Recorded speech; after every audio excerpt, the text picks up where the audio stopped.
This is a historic day for women in the United States. The Women's Health Initiative study was the largest study ever done in U.S. history, a $1 billion study at the time. And you just heard how that study was misrepresented and created a fear machine that lingers to this day. Ask your doctor. But what you may not know is that there was an incredible backstory.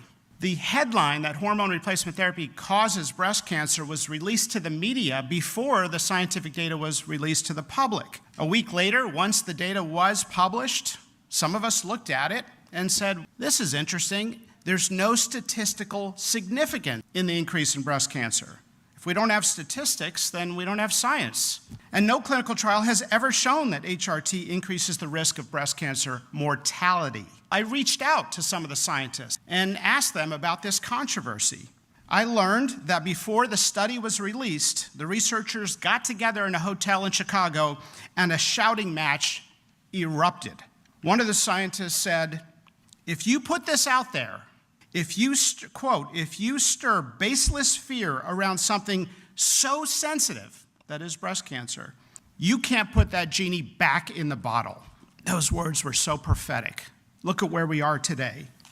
What he predicted is exactly what happened. The fear machine took on a life of its own, just like the medical groupthink that told us opioids were not addictive for 15 years, like the medical groupthink that said kids should avoid peanut butter until they're age 3 to prevent peanut allergies. It turns out it increases the risk of peanut allergies with avoidance in the first 3 years. They got it perfectly backwards. Like groupthink that saturated fat causes heart disease directly. For 50 years, we got that wrong, ignoring the role of refined carbohydrates.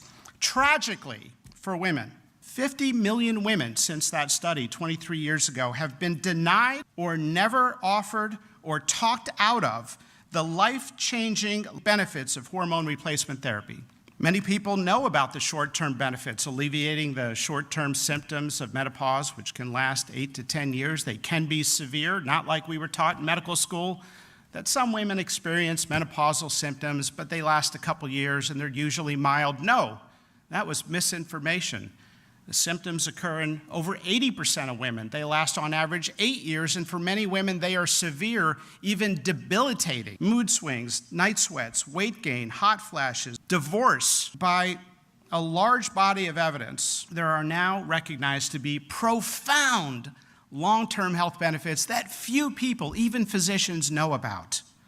A large body of evidence. The reduction in risk of Alzheimer's that's been suggested in one study, but let's just talk about the risk of bone fractures going down 50 to 60%. This is New England Journal level of medicine evidence. 30 to 50% reduction in coronary heart disease in HRT users compared to non-users.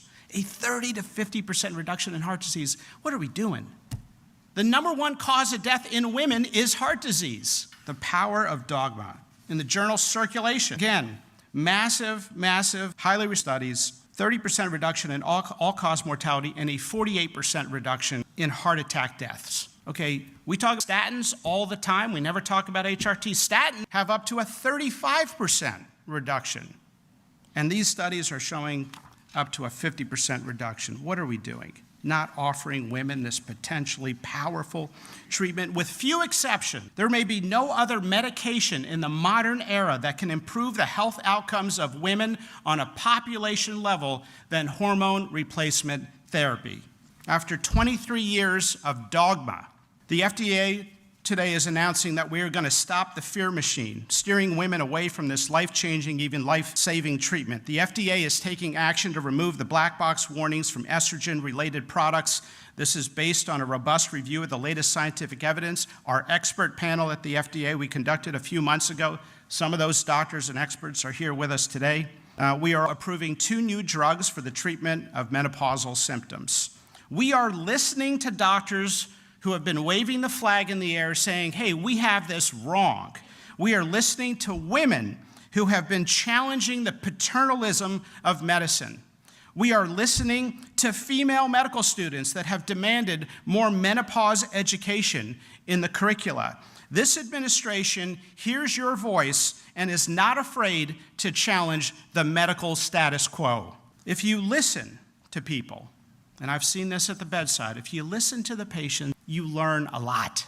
HRT has saved marriages, rescued women from depression, prevented children from going without a mother. A male-dominated medical profession, let's be honest, has minimized the symptoms of menopause, and as a result, women's health issues have not received the attention that they deserve. More than 80% of women have notable severe symptoms lasting up to 8 years. How could the medical establishment get it so wrong for so long? That's the power of groupthink. Women deserve the same rigorous science as is used for men.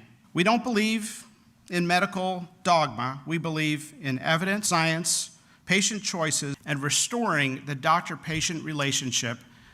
And the way we do that, and we talk about this all the time in the Secretary's office, the way that we restore the damaged public trust is by showing some humility. So with that, I want to thank everyone who's here, including the FDA scientists, Christine Wynn, Janet Maynard, and so many others. Sarah Brenner, my Deputy Commissioner, is now going to come up and give some comments. Thank you very much.